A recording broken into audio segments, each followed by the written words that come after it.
What was your reaction the first time you saw Times Square? That's so funny.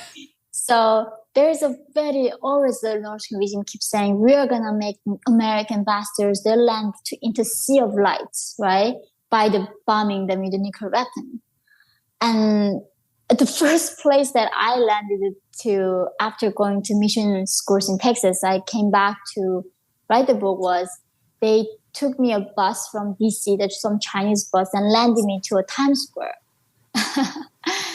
And I was literally thinking, I don't think America needs any of North Korea's help to make their sea of lights. I mean, this is literally the sea of lights. It was brighter than the daytime. I landed in the night and I've never seen anything like that. It was like literally standing on a different planet. I could not think of a place can be the polar opposite from North Korea than the New York City, and especially the Times Square. It's fun to think about because it's such a special place. I mean, it's overwhelming, of course, in many ways, but I do think what I love about Times Square for everybody is if you can go there, ideally in a time when it's not peak busy, and stand there and look around. To me, that's the place you feel anything is possible. Yeah. Anything is possible here. Like this country came and from absolutely nothing, all of this went up. These enormous skyscrapers, the beautiful lights, the twinkling signs, the enormous shows of financial success, the billboards, the excitement, the creativity of Broadway. It's all right there. The music, and fun, street artists on the street trying to lure you in, giving them a couple bucks for fun acts and magic and whatever your heart desires. It's there. I love standing there and just taking it in as possibility. That's where I am right now. I think it's funny enough. I took my mom to Las Vegas and it became her favorite place in the whole world. Not because they do gamble or anything. She just could not comprehend how can you build this city in the middle of desert. And it is a miracle. Yeah, it's like mom is freedom. When you're free, you can do anything. You can literally reach the moon, right? And you can build these trees and waterfall and everything in the middle of gigantic desert. I think that's same thing for me, just seeing the New York City too. It was a completely wasteland before. And looking at the city today, I mean, also all the besides the crime that is happening, just what this city went through and survived and what it accomplished is the power of individual liberty and what we can achieve when we can fulfill our potential and when we can be in the free land. And I think, of course, North Korea could have become a Manhattan if they were free, but they chose a different system.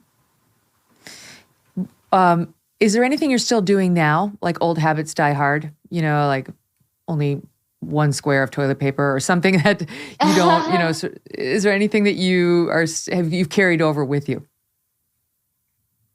It's funny. I guess even till this day, I don't like to have a lot of stuff with me somehow.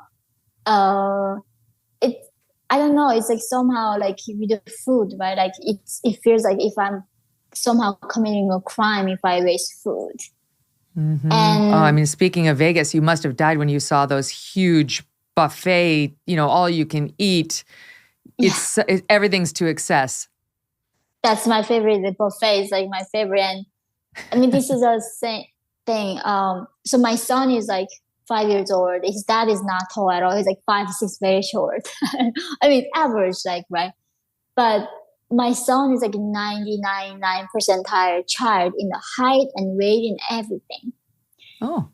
And it got to be from my side, right? Because my grandfather was taller than my own father, and my grandmother was taller than my own mother. Each generation, North Koreans keep getting shorter. So I never knew what my potential was. Right. And yet you're going to see I was so obsessed that my son would not get enough nutrition. I think the obsession with nutrition still stays with me. And my son still says, you feed me too much. Because when he says, I'm full. I'm not like, okay, chill about it. Like, you have to finish your plate. Like many people, I am eating healthier these days, trying to. And that's why I love good olive oil. And by good, I mean fresh. Olive oil packs the most flavor and the healthiest nutrients when it's fresh from the farm. And that's the problem with supermarket olive oils. They're not fresh. They can sit on the shelf for months, growing stale and stale and still staler. This is why I like my olive oil direct from small award-winning farms thanks to a guy named TJ Robinson. This really is a deal changer. Also known as the olive oil hunter.